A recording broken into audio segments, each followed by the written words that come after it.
오늘 14장 창세기 말씀을 우리가 생각하기 전에 다시 한번 창세기에 대한 것을 한번 생각해 보는데요. 창세기는 크게 두 부분으로 되어 있다 했죠.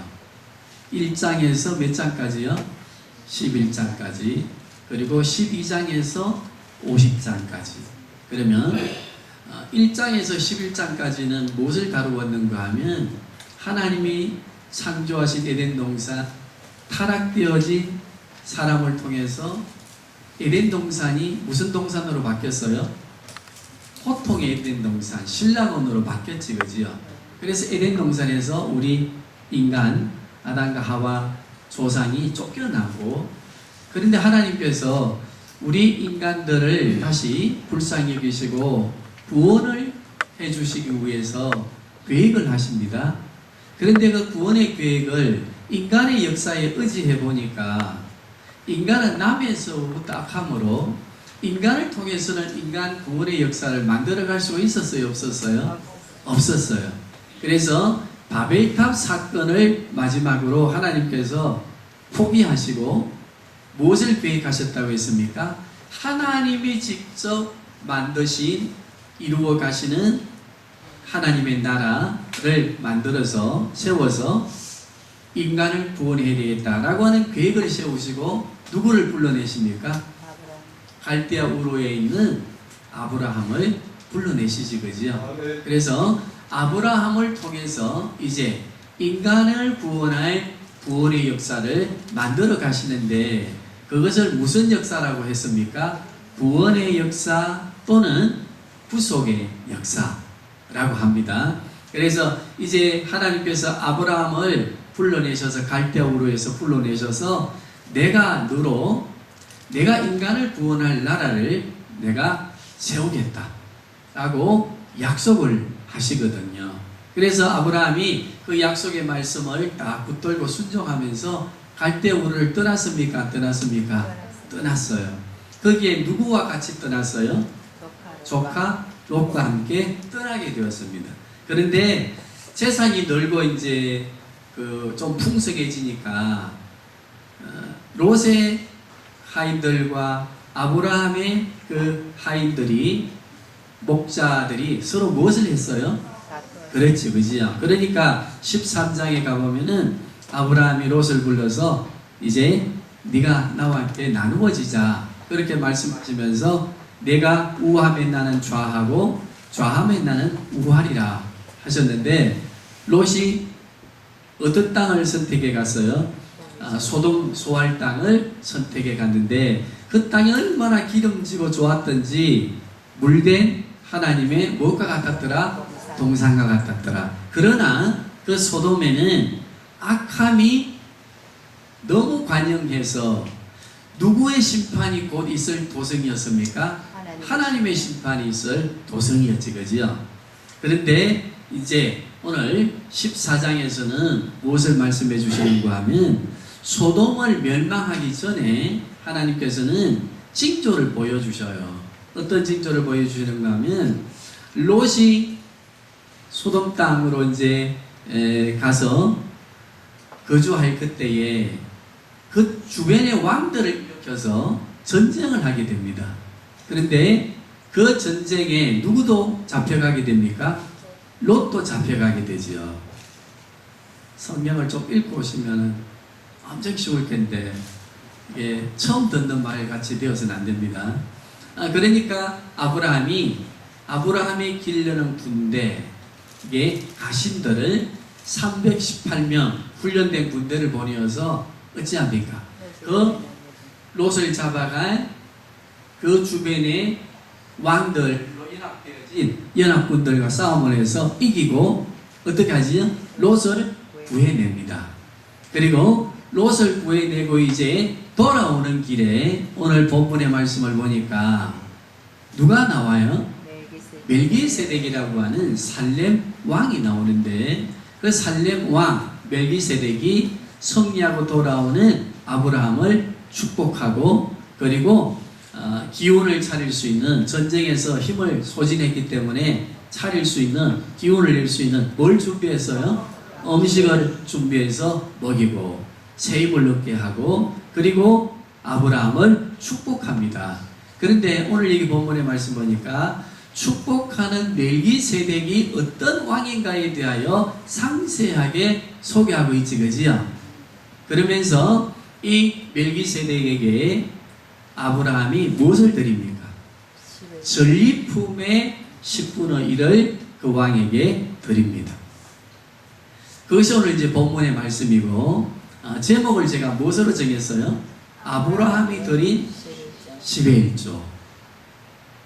이거 막 10의 1조를 강조하려고 하는가 보다. 저는 11조를 따로 구별해서 강조하지 않습니다. 왜냐하면 성경의 말씀을 보면은 11조의 의미가 무엇인지 너무나 정확하게 나와 있기 때문에 오늘 11조가 시작되어진 근거, 그 다음에 11조는 무엇을 의미하며 11조를 드리는 자들에게는 어떤 언약의 복을 주시는가, 아브라함을 기준으로 해서 우리가 잠깐 살펴보려고 합니다. 히브리서를 기록한 히브리서 기자는 이 멜기세덱에 관한 이야기를 히브리서 5장 11절에서 14절까지 말씀하면서요, 이런 의미심장한 말을 했어요. 너희가 예수를 믿는 연수가 많아지면 성경을 가르치는 자가 되어야 되는데 10년이고 20년이고 믿어도 날마다 성경을 보면 까막눈이고 초보자로 있으니 이거 어찌 이게 극복을 해야 되지 않겠나 라고 탄식하는 말을 해요. 우리 스님들, 우리도 예수를 믿고 신앙생활이 경력이 늘어나는데 날마다 우리의 믿음이 하나님의 말씀을 읽어도 모르겠고 잠만 오고 이게 무슨 말인지 헷갈리고, 다른 사람이 물어보면 아이고 그거는 막 나는 몰라, 목사한테 가서 물어보든지 교회 한번 와봐 라고 하면서 가르치지 못하는 초보 단계에 있는 우리 성도님들이 되어서는 안 돼요. 자, 기억하시면서 우리 히브리서 5장 11절에서 14절 한번 읽어보시기를 바랍니다. 시작. 멜기세덱에 관하여는 우리가 많이 하나 너희가 얻은 것이 나로 설명하기가 어려웁니다. 내가 오래될수록 우리가 많이 선생이 되었을 터인데 너희가 다시 하나님의 말씀에 초대에 대하여 누구에게서 가르침을 받아야 할지니 하나님은 지식은 못 먹고 지식만 보여야 할 자가 되었도다. 이는 젖을 먹는 자마다 은다이니 그의 말씀을 통하지 못한 자요 간단한 지식은 장성한 자의 것이니 그들은 지각을 사용함으로 영광을 받아 선악을 분별하는 자들이니라. 아멘. 무슨 말인고 아셨지, 그지요? 네. 지금 히브리서를 기록할 때 시대적 초대교회 상황은 무엇이 일어나는 시대라고 했어요? 박해가 일어날 조짐이 있으니까 히브리서를 기록하는 기자는 그것을 감지하고 이제 박해가 시작되는 조짐이 있으니까 초대교회 성도들이 막 흔들리는 거야. 무엇이요? 믿음이. 오래 믿은 사람도 흔들리고 지금 믿는 사람도 흔들리고 하면서 야, 이 박해를 피해 가려고 하면 우리가 예수를 안 믿는다고 해야 안 되겠나? 등등 혼란스러울 그때에 히브리서 기자는 초대교회 성도들, 혼란스러워하는 성도들을 향해서 말씀한 게 이 말씀이에요. 예수를 그렇게 믿고 성경을 많이 배우는데도 어찌 성경의 말씀을 붙들고 이 어려움의 문제를 해결하려 하지 아니하고 처음 믿는 사람들처럼 흔들리고 방황하느냐. 그러니까 예수를 믿는 시간이 늘어나면 늘어날수록 무엇에 대한 확신이 있어야 되고 하나님의 말씀에 대한 확신이 있어야 되고, 그리고 우리가 무엇을 해야 된다? 하나님의 말씀을 가르치는 자리에 있어야 된다.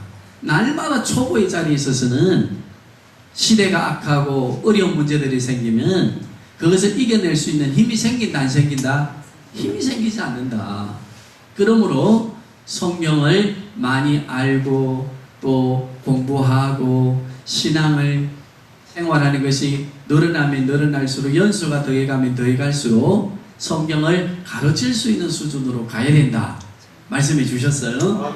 오늘 우리 성도님들 이 말씀을 기억하시면서 좀 부담스럽더라도 예수를 믿는 연수를 한번 계산해 보세요. 그리고 나는 성경을 얼마만큼 알고 있는가 또 한번 성찰해 보세요. 그리고 하나님의 말씀이 무엇입니까? 라고 주제를 가지고 물어오는 사람들한테 나는 설명해 줄 수 있는가에 대한 내 성경에 대한 지식도 한번 측정해 보시기를 바라요. 그러면 하나님께서 주시는 풍성함에 대한 복을 더 많이 누리게 됩니다. 자, 아브라함을 통해서 이제 무슨 나라를 세우기를 계획하셨다고 했어요? 하나님이 직접 세워 가시는 나라를 통해 우리 인간을 구원하려고 하는 구원의 계획을 세우셨다 했지, 그지요? 그리고 누구를 불러내었어요? 그 나라를 만들기 위해서 아브라함을 불러내었어요. 그래서 아브라함과 이삭과 야곱과 요셉으로 이어지는 창세기는 무엇을 말씀해 주는가 하면 아브라함을 통해서 시작되어진 인간 구원을 위해서 하나님이 직접 세워 가시는 나라가 어떤 나라인가에 대하여 계속해서 설명해 줍니다. 몇 장에서 몇 장까지? 12장에서 50장까지. 요걸 알고 성경을 보시면은요, 아브라함의 이야기, 이삭의 이야기, 야곱의 이야기, 요셉의 이야기 속에서 우리를 구원하시기 위해서 하나님이 세워 가신 나라가 하나님 나라, 그 나라가 어떤 나라인가에 대해서 알 수 있습니다. 하나님의 나라, 하나님께서 세워 가시는 나라가 어떤 나라인가를 알면 알수록 우리는 하나님의 나라를 통해서 우리의 삶의 풍성함을 더 누리게 되거든요. 그러니까 그러면 하나님의 나라를 아브라함을 통해서 세워 가시고 이삭을 통해서 야곱을 통해서 요셉을 통해서 세워 가신 하나님의 나라가 어떤 나라인지 이 서론적으로 설명하는 이 설명의 내용 속에 가장 첫 번째 나온 게 뭐였습니까? 롯과 아브라함의 관계가 설명되어지면서 하나님의 나라가 어떤 나라인가를 설명했다고 지난주 말씀드렸지, 그지요? 하나님의 나라는 어떤 나라입니까? 양보하고 존중하고 사랑하고 용서하는 나라라고 했지, 그지요? 그래서 아브라함과 롯의 관계를 설명해 주고 아브라함과 롯의 관계를 통해서 하나님이 세워 가시는 나라가 어떤 나라인지를 설명해 주시면서 우리가 하나님의 나라를 누리고 이 땅에서 살아간다면은 하나님의 나라의 백성된 우리들이 어떤 삶을 살아야 되는가도 함께 설명해 주신다고 했습니다. 오늘 두 번째, 하나님의 나라는 어떤 나라인가? 거기에요, 살렘 왕이 소개되어지는데 이 살렘 왕에 대해서는 집에 가셔서 히브리서 7장 1절에서 28절까지를 꼭 읽어보시기를 바랍니다. 이 본문의 살렘 왕을 히브리서 7장에는 누구라고 설명해 놓으셨는가 라고 하는 것을 읽어보시면 이 살렘 왕, 지극히 높은 왕, 평방의 왕, 시작도 끝도 없는 왕으로 표현된 이 살렘 왕은요, 하나님의 나라가 완성되어지는 예수님을 의미하거든요.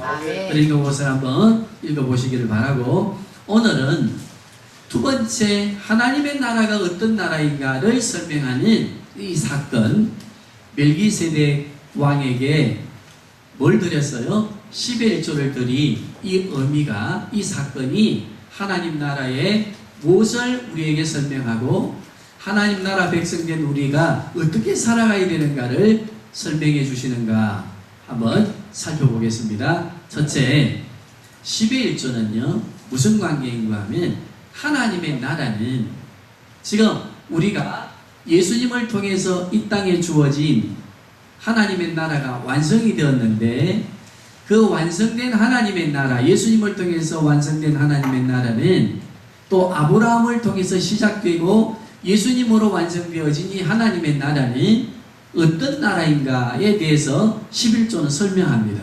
한번 따라하겠습니다. 하나님의 나라는 하나님의 나라는 언약의 나라다. 언약의 나라다. 무슨 나라요? 언약의 나라. 언약의 나라입니다. 언약이라고 하는 말의 다른 말은 뭡니까? 약속, 계약이라고 하는 의미가 있지, 그지요? 그러면 10의 1조는 뭘 의미하는가 하면요, 하나님과 우리와의 관계를 설명하는데, 하나님 나라가 어떤 나라인가를 설명하는데, 하나님의 나라는 언약으로 이루어진 나라입니다. 아멘. 누구의 약속으로 이루어진 나라라고요? 하나님의 약속으로 이루어졌어요. 아멘. 우리가 하나님께 약속하는 게 아니고 하나님이 우리에게 약속하신 것을 우리에게 이루어 주시는 언약의 나라로 설명되어진 11조를 기억해야 됩니다. 우리는 11조를 드릴 때 우리가 하나님께 약속을 해요. 하나님, 이 드리는 것을 받아주시면 내가 돈을 이걸 막 30배, 60배, 100배로 막 10배 몇 개 주시고 풍성하게 부어주시면 성김의 교회에 부채 내가 막 갚겠습니다. 가 아니에요.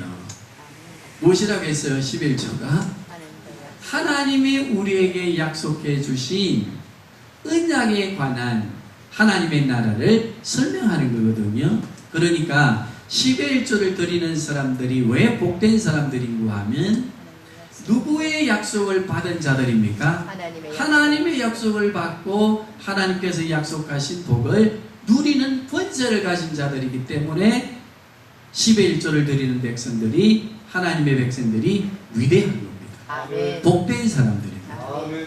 그러면 이제 우리가 10의 1조를 드릴 때는 하나님 나라의 백성으로서 항상 누구와의 관계가 성부, 성자, 성령 하나님과의 관계에 있어서 나는 무엇을 받은 사람으로 산다?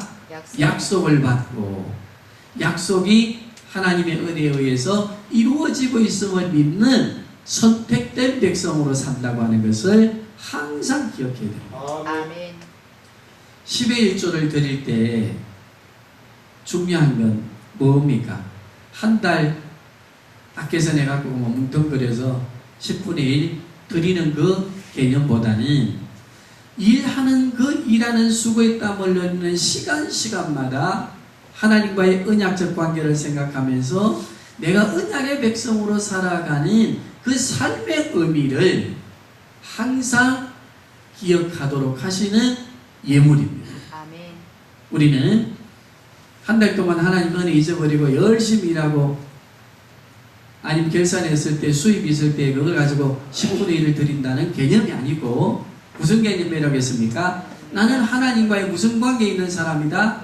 언약적 관계에 있는, 약속의 관계에 있는 나는 하나님의 자녀요 하나님 나라의 백성이다. 자, 언약적 관계에 있으면 성경을 보니까요 어떤 의미의 언약적 관계를 설명했는가 하면 따라합시다. 하나님께서 항상 우리를 살펴보신다. 이게 언약적 관계에 있는 성도들의 삶입니다. 하나님께서 어찌하신다고요? 항상 살펴보신다.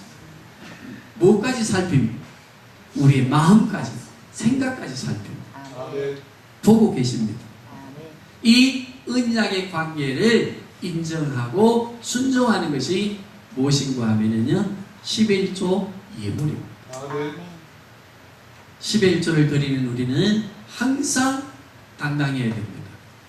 누구의 약속을 가진 사람들입니까? 하나님의 약속. 답이 그 시원치 않습니까? 10의 1조를 드리는 우리는 누구라고요? 하나님의 약속을 가진 자. 초보의 단계를 버리지 말자 기억하십시오.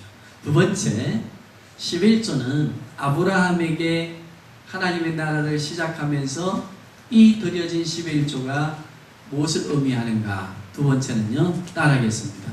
하나님께서 약속을 이루시기 위해 우리를 친히 다스리시고 우리를 보존하시고 통치하신다. 이것을 알도록 하시는 게 뭔가 하면요, 이것을 고백하는 것이 11조 예물입니다. 요약하면요, 하나님의 통치 속에 내가 살고 있음에 대하여 고백하는 우리 믿음의 고백이 바로 무엇을 드리는 11조. 예물인가 하면요 11조입니다. 아멘. 우리는 일을 할 때, 사업을 할 때, 직장의 삶을 통해서나 우리가 이 땅의 삶을 살 때요, 하나님의 통치 속에서 하나님의 약속이 이루어진다고 하는 것을 믿는 것보다는 나의 소견대로 살고 내가 만든 가상세계의 비전이 있습니다. 꿈을 이루기 위해서 우리는 살아갈 때가 많습니다. 그러나 10의 1조를 드리고 예물을 드리면서 신앙생활에 가는 우리의 이 신앙생활의 기원이 아브라함의 11조와 연결되어졌을 때에 이 예물 드림의 의미는 무엇을 의미한다고 했습니까? 나는 누구의 통치 속에 산다? 하나님의 통치, 아멘. 하나님의 지키심, 하나님의 약속하신 언약의 대상자로서 하나님께서 약속하신 복을 누리고 산다고 하는 것에 대한 항상 무엇이 있어야 됩니까? 신앙 고백적 삶이 있어야 됩니다. 무슨 고백요? 그러므로 우리는 우리 생각대로 딱 떨어져서 우리의 소견대로 살아가는 삶이 되어서는 안 됩니다. 적어도 내가 무엇을 먹고 마시든지 나는 누구의 통치 속에 있다? 하나님의 통치 속에 있고, 통치 속에 있다는 말은 무슨 의미라고 했습니까? 하나님이 약속하신 것을 어떻게 해주신다? 이루어 주시는 자녀의 권세를 가지고 내가 살고 있다. 그러면 11조를 드려야 돼요? 안 드려야 돼요? 11조에 대한 무용론자들도 있습니다만 우리가 이 사실을 기억하면 하나님 나라가 어떤 나라인가를 설명하는 11조로 받아들이면 하나님의 나라를 내가 누리고 영원한 하나님의 나라를 소망으로 삼고 산다면 이 예물의 의미가 무엇인지를 우리가 더 분명히 알게 되는 줄로 믿습니다. 세 번째요, 11조의 의미는 따라합시다. 하나님께서 위임하신 모든 것을 다스리는 청지기라고 하는 의미, 청지기의 권세가 우리에게 주어졌다고 하는 의미입니다. 10분의 1을 드리는 건 무슨 의미가 있다고요? 이 땅을, 내가 살아가는 삶의 전체를 하나님께서 다스리고 통치하시도록 위임하셨다. 그러므로 나는 10의 1조를 드리는 삶을 통해서 또 꼭 기억해야 될 것은 내 삶이 내 것이 아니라 누구의 것이다? 그걸 어찌하는 것이라 지금? 다스리고 있다고 하는 걸 알아야 됩니다. 전등불 하나에서부터 내가 무엇을 먹고 마시든지 나는 10의 1조를 드리는 하나님 나라의 백성으로서 청지기의 삶을 산다고 하는 걸 기억해야 됩니다. 과소비, 10의 1조는 해결할 수 있습니다. 10의 1조는 계획적인 삶을 살게 합니다. 그래서 10의 1조를 드린 분들은 세계적인 재물이 많이 나왔습니다. 성공하는 기업인들, 이 믿음의 근거에서 드린 분들입니다.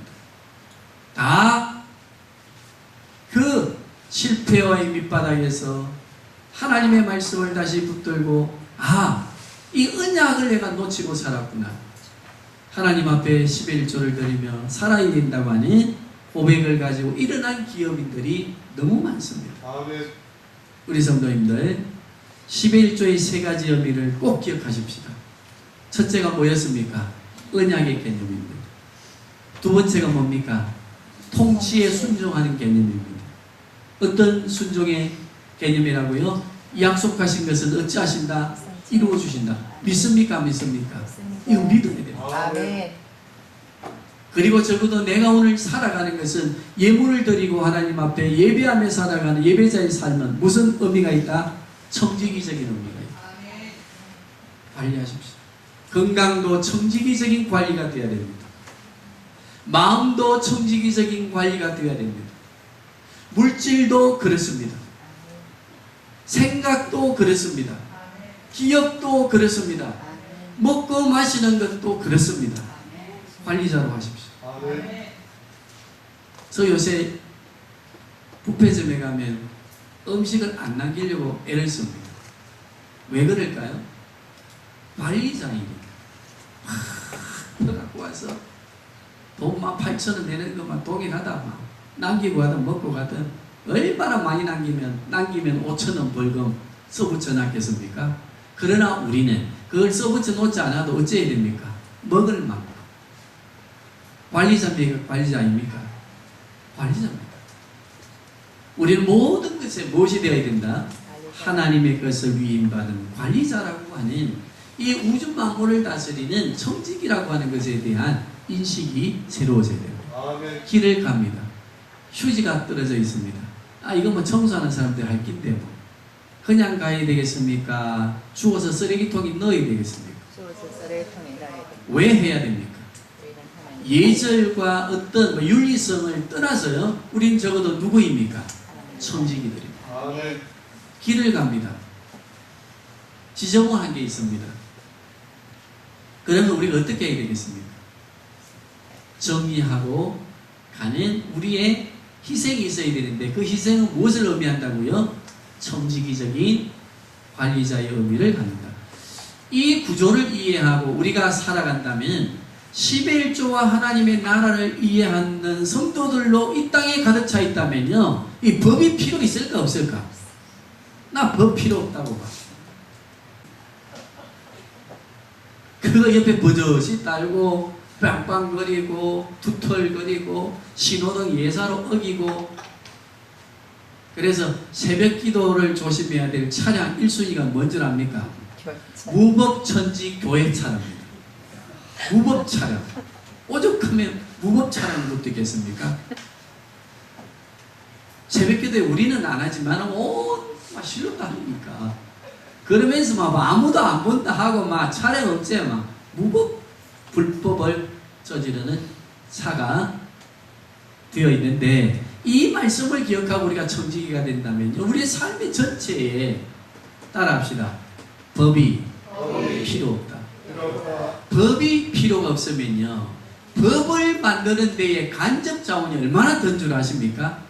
뭐 법을 하나 만들면요. 거기에 공무원들이 엄청 많이 들어갑니다. 세금 많이 들어갑니까? 안 들어갑니까? 적어도 하나님의 나라에 대한 예물에 대한 이해를 하고 우리가 살아간다면요. 이 땅에 자꾸 법이 필요 없고 우리나라에도 법이 자꾸 그리스도인들에 의해서 필요가 없어지고 간접 자본이 남아돌겠습니까? 안 남아돌겠습니까? 그런데 1,000만이 넘는 기독교인이 있다는데 이게 안 된다고 하는 것은 11조가 그 시대에 이 성경이 기록될 그 시대에 11조가 어떻게 성행을 했는가 하면요. 드리면 뭘 받는다고 하는 개념으로 복을 받는다고 하는 바벨론 종교적 11조의 개념이 있었습니다.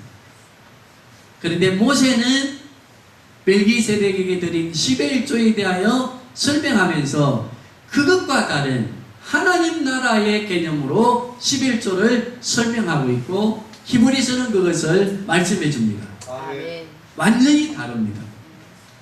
11조의 의미를 우리가 이해하고 살아가야 되는데 11조를 드리는 자는 그러면 따라합시다. 하늘에서 주어진 것을 더 많이 받는 자들이 아니고 주어진 것을 찾아내고 누리고 감사하는 자들이다. 기억하십시오. 11조는요. 받침으로 받는다. 그 당시 우상종교의 11조와 다릅니다. 하나님 나라를 설명하는 11조는 뭐라고 했습니까? 박신철에게 주어진 복. 11조를 드리면서 내 삶을 관리해 보면서 누리지 못하고 잃어버린 하나님께서 약속하시고 이루어 주신 복을 찾아내는 겁니다. 찾아내십시오. 아멘. 구하라, 두드리라, 찾아라, 열릴 것이다. 기도하면 하늘의 문이 열린다고 자꾸 그리 말하는데 우리는 하나님의 나라를 우리에게 다 예수님을 통해서 송두리째 주셨고 그것을 잃어버리게 하는 찾지 못하게 하는 게 누구입니까? 사단입니다. 우리의 생각들입니다. 우리의 근심과 불안과 염려와 근심입니다. 미래에 대한 것들 때문입니다. 우리의 소견대로 만들어 놓은 것들 때문에 우리는 그 그리스도를 통해서 우리에게 주신 하나님의 나라를 찾지 못하고 누리지 못하고 항상 잃어버리고 살면서 찾을 생각은 안 하고 하늘을 향해서 더 달라고 하니 따라합시다. 하나님도 한국 교회 때문에 미칠 지경이다. 오죽하면요, 예수님이 보좌에서 한국 교회 때문에 일어났다 앉았다 안절부절 하신대. 천만이 넘는 사람들이 막 달라고 뭐 우글거리고 외치사니까 나는 내 생명을 주어서 다 언약을 이루는 나라를 너희에게 주었는데 그걸 너희가 좀 찾으려고 하지 아니하고 누리려 하지 아니하고 자꾸 단락하면 나 한번 더 내려가 죽을까? 예수님을 고민하게 해서는 안 됩니다. 그게 성령을 의심하게 하면 죄입니다. 아멘. 우리 성도님들, 하나님의 나라 11조의 관계를 오해하지 마시고 이 예물 드림이 무엇을 의미하는지, 예물을 드린 자에게 주시는 복이 무엇인지, 사람과 사람의 약속이 이루어져도 큰 복인데 약속이 이루어져도 복을 누린다 하는데 하나님께서 약속하신 복을 하나님이 이루어 주시는 본체를 가진 우리, 하나님 나라 백성으로 사는 우리라고 하는 것을 믿는다면 우리는 하나님 나라의 백성으로서의 11조임을 이해하고 예물 드림을 통해서 나는 날마다 누구라고 하는 것을 확신하며 살아야 된다. 하나님 나라의 백성이요, 왕같은 제사장이요, 하나님의 권세자 자녀다라고 하는 이 확신을 가지고 살아갈 수 있기를 바랍니다. 11조가 예수님을 통해서 완성되었으니 드릴 필요가 없다라고 말하는 사람들, 요새 유튜브 보면은요, 자기가 인기인이 되려고 사사롭게 성경을 해석하는 놀이꾼들이 많습니다. 목사라고 하는 간판을 가졌죠.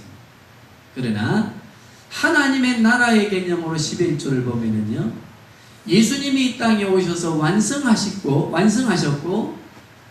예수님이 재림을 통해서 완성해 오시는 그날까지 무엇이 필요합니까? 이 땅에서 누릴 하나님의 나라의 언약적 정표로서 11조는 가한 줄로 압니다. 아멘. 누가 오실 때까지요? 예수님이 오실 때까지. 멜기세덱에게 드린 11조는 율법에 속해 있습니까? 율법이 있기 전입니까? 율법이 있기 전에 예수님과 관계하여 드려진 이 11조는 누가 오실 때까지 드려져야 된다? 예수님이 오실 때까지. 아멘. 자, 그러면 예수님이 오셨으니까 11조가 사라진 게 아니고 무용론이 된 게 아니고 우리 교회는 정확하게 알고 이 복된 삶을 누려갈 수 있기를 바랍니다. 자, 예수님이 초림하셔서 율법을 완성하셨으니까 예물이 폐지되었다고 하는 것이 잘못되었다 했습니다. 그죠? 그러면 예수님이 오셔서 율법을 완성하고 난 뒤에 예물의 관계, 11조의 관계는 무엇으로 바뀌어졌는가? 따라하겠습니다. 구약은 10분의 1이지만 예수님이 오시고 난 이후는 10분의 12 하나님의 것이다. 이렇게 바뀌었습니다. 그래서 우리 삶의 전체를 통해서 우리는 청지기로 살아야 되는 귀한 신분적 의미가 주어집니다. 10분의 1보다는 지금은 몇 분의 몇이라고요? 10분의 10 전체를 하나님께 드립니다. 우리들의 삶이 되어야 된다. 사도 바울은 외쳤습니다. 무엇을 먹고 마시든지 내가 하나님의 나라의 영광을 위해서 하나님께 드려지는 영광자로 살 것이라고 하는 것을 고백했습니다. 거기에 의미를 보면은요, 나에게 주어진 모든 것이 다 하나님의 것입니다. 우리 예물 드릴 때 우리 찬양 어떻게 합니까? 모든 것이 주께로부터 왔으니 모든 것이 주님의 것입니다. 그러나 이 모든 것이 주께로부터 왔다고 하는 것을 고백하며 그 중에서 고백의 예물 11조를 드립니다. 예물을 드립니다. 우리 찬양 드리지 그지요? 여기에 그 의미가 있음을 기억하십시오. 11조를 드리면서 자기를 관리하고 하나님 나라의 백성으로 살아간 기업인, 직장인, 자영업하는 분, 소상공인들 다 복을 누리며 풍성한 삶을 살도록 약속하신 언약, 예표의 예물 우리가 귀하게 드리면서 주시는 복을 누리고 살아가는 성도님들이 되어야 될 줄로 믿습니다. 아멘. 우리 찬송 하나 드리고 기도하겠습니다. 기억하시면서 우리가 살아가는 삶에 어려움이 많습니다. 이 어려움을 극복할 수 있는 게 무엇일까? 주님이 나와 함께 하시고 내가 하나님 나라의 백성 되고 하나님이 약속하신 언약이 나에게 이루어지는 것을 항상 고백하는 예물을 드리는 자로서 우리가 어떤 고백을 하며 살아야 되는가?